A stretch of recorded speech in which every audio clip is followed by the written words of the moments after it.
สบายดีเนาะขอต้อนรับทุกท่านเข้าสู่รายการแซ่บคักซักครัวอีกครั้งหนึ่งทางทีวีลาว9:30วันเสาร์ตอนเช้าแบบนี้เนาะตื่นขึ้นมาแล้วมาหู้ชิไปใส่ยังไม่ได้ไปใส่มาเบิ่งอาหารสุดเด็ดๆกับพวกเขาก่อนสิไปเฮ็ดให้กันกินกินเช้าก็ได้กินเที่ยงก็ได้หรือสิกินมื้อแลงก็ได้มื้อนี้เป็นเมนูแบบกึ่งของแก้มกึ่งกินแท้ก็ได้เนาะเอามาแก้มกินกระแซบกินกับข้าวกระแซบเหมือนกันเนาะและง่ายที่สุดนั่นก็คือนี่พัดกะหล่ำนั่นเองแบบพริกแห้งนั่นเองเนาะนี่มีแบบพริกแห้งมีกะหล่ำส่วนผสมทั้งหมดพัดกะหล่ำถือ1 หัวกระเทียมซับเนาะประมาณ5-6กลีบแล้วมักหลายสักใดก็ใส่หลายที่สุดก็ได้บักพริกแห้งแบบนี้เนี่ยถ้าเป็นตัวน้อยนี่ก็ใส่เป็นหน่วยไปเลยก็สิบ่ได้รสเผ็ดหลายจะได้กินหึน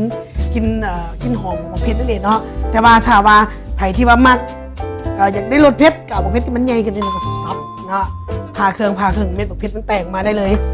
หอมหัวใหญ่เพิ่มความหอมแล้วก็ยังมีน้ำมันพืชเนาะสำหรับพัดนั่นเองและที่สำคัญแม่นน้ำปลาเนาะเครื่องปรุงที่เกิดรสชาติเพียงแต่น้ำปลาเท่านั้นน้ำปลายี่ห้อใดก็ได้เนาะถ้าทานตามใจมากเลยเนาะถ้าทานมีสปอนเซอร์กับไส้ของสปอนเซอร์เด้อ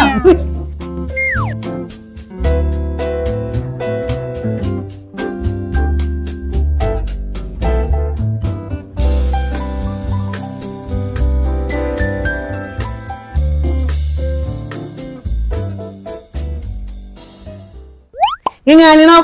สุดง่ายหรือง่ายจนไม่อยากบอกว่ามันง่ายแต่มันแซ่บเลยอยากเอามาเสนอทุกคนได้ฟังกันได้ฟังได้กินกันมื้อนี้มีส่วนผสมอีกอันนึงบนเป็นส่วนผสมก่อนเนาะกระทะนั่นเองเปิดไฟเลยเนาะ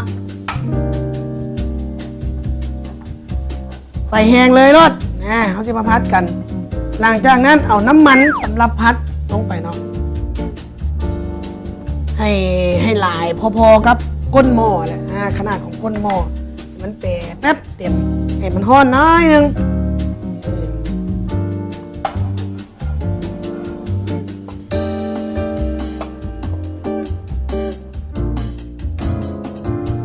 หลังจากนั้น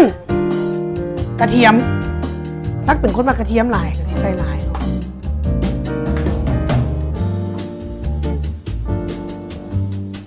จนกระเทียมจบโอ้ยลงเส้นนี้ก็ยังหอมพูดหนึ่งให้กระเทียมเริ่มเหลืองๆเนี่ยอยากให้เหลืองหลายเนาะเดี๋ยวมันชิไหม้นะเนาะอย่าลืมว่ากันหลายคนมักกาพิษนี่ซัวอาหารที่ซุกนี่พวกกระเทียมพวกเครื่องหอมไม่ขมมันแล้วเนาะประเภทนี้สามารถเอาไปแก้มได้เนาะทำเป็นไข่ที่แบบว่าบ่มักของแก้มที่มันค่อนข้างว่าเป็นซีนเป็นอย่างไรแก้มกับพัดสินะอันนี้หัวบัวใหญ่ลงไปพัดของแก้มที่เป็นพัดลายกันกับค่อนข้างกินกับเครื่องดื่มแซ่บกัน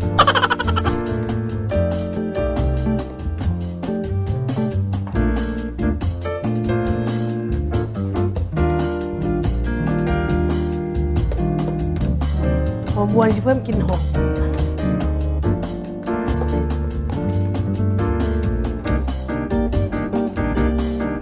แล้วว่าไผ่พวกมักใส่กันได้เนาะนี่มันความมักส่วนตัวเรื่องกินหอมซักเด้อสูตรนี้กับสูตรซักเองนี่แหละ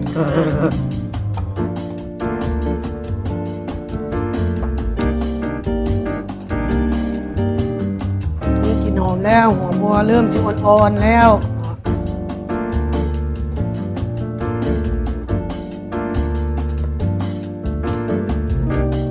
บัดนี้ลงหมักเพชรมักหลายป่ะ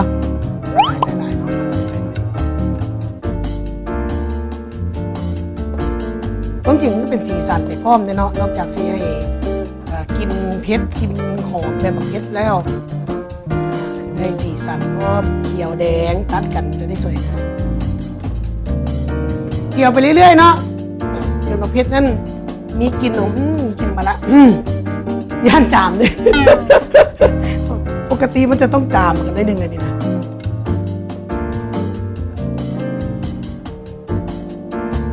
บ้านนี้เอาก็สิมาลงกะหล่ำกะหล่ำนี่จีกลงเลยแล้วเนาะหรือว่าให้มากอันซอยใบก็ได้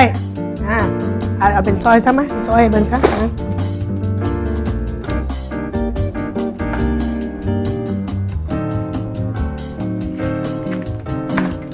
ครึ่งสิแล้วแหละลงเป็นใบแล้วเนาะ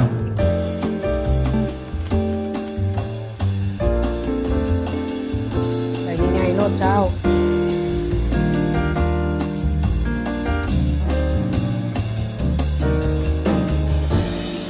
อันนี้เป็น1/4หัวเนาะเนาะใส่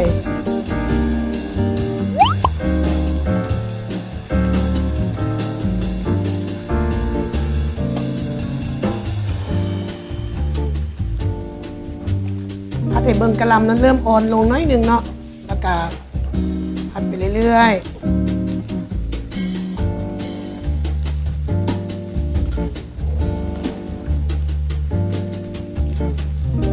ให้กะหล่ำเริ่มอ่อนไป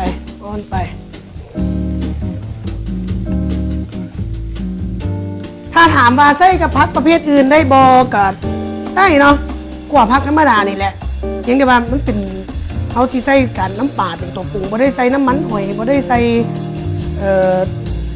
ไข่หรือว่าอย่างอื่นมันจะเป็นเพียงแต่กะหล่ำสดๆนี่แหละถ้าสิใส่ผักเขาเจ้าบางคนมักเอาก็จะยอดมะอึกสิได้เนาะท่อนทั้งหมดมาอยู่กลางท่อนผักทั้งหมดมาอยู่กลางหม้อไว้เนาะวันนี้เขาจะเริ่มเติมน้ำปลาในการปรุงกันอันนี้เห็ดแบบนี้ย้อนมาอยากให้มันหยอดง่ายเนาะเอาน้ำปลาหยอดใส่ข้างของกระทะทีละหน่อยเนาะอย่าถอกลงใส่ผักเด้ออย่าถอกลงใส่ผักเนาะ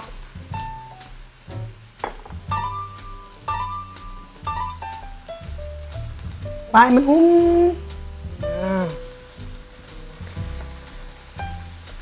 จับใบกระลำนั้นมาเสร็จขอบกระทะคักๆรสตวดเอาน้ำปลาพุทุกอันทีมงานหอมมา ตอนนี้หอมแล้วเนาะกลิ่นออกมาละฮัดแบบนี้นะพลิกกระทะออกมาเลยยืนยันอีกครั้งหนึ่งว่าพวกเขายังไม่ได้กินข้าวเศร้าจักคนเลยเนาะในการถ่ายทำมื้อนี้ทุกเมนูที่เฮ็ดลงไปนี่ทรมานจิตใจพนักงานพวกเขาหลาย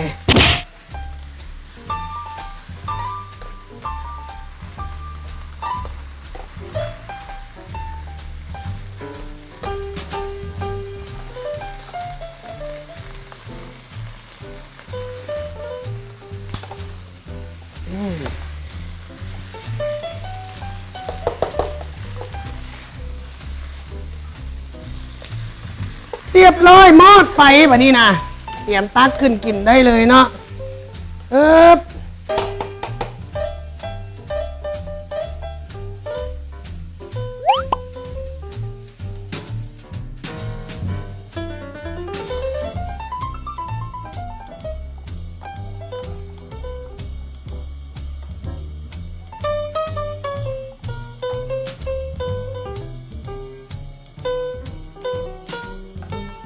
เวลาตักน้ำขวดมันต้องตักขึ้นมาน้ำเนาะมันจะมีน้ำปลาอยู่นี่ครับกระลำเพียงที่ว่าสัมผัสกับน้ำปลาน้อยนึงนั่น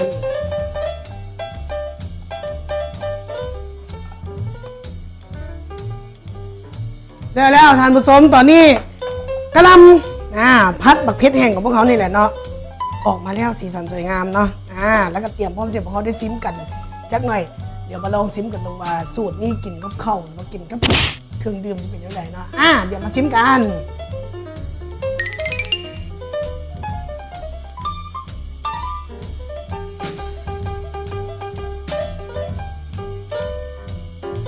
เจ้าแล้วตอนนี้กันแล้วไปแล้วเนาะตอนนี้จัดจานมายังสวยงามแล้วเป็นคือห้านอาหารคือที่หนึ่งเนาะกับพัดกะหล่ำบักเพชรแห้งนั่นเองแล้วก็มีข้าวร้อนๆแซ่บๆนี้นะมาให้ทุกทานได้เบิ่งกันเดี๋ยวซิม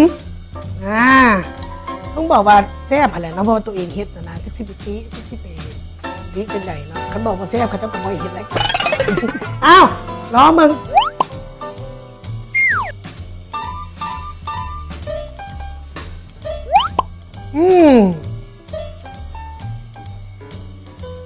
ถ้ามันเป็นอาหารที่กินข้าวกับข้าวหรือยังแบบสุดยอดหลีนอตแอมยังบ่ต้องมีสิ้นหรือว่าเป็นหมูเป็นมันต่างๆที่เนี่ยพวกเขารู้สึกแบบบุดีต่อสุขภาพถ้าลดน้ำมันในการจืดลงนิดนึงได้เปลี่ยนเป็นใช้น้ำมันงาหรือน้ำมันมะกอกใส่ปลาเค็มแทนน้ำปลาก็น่าจะเป็นรสชาติหนึ่งที่แบบสามารถพลิกผันได้เนาะ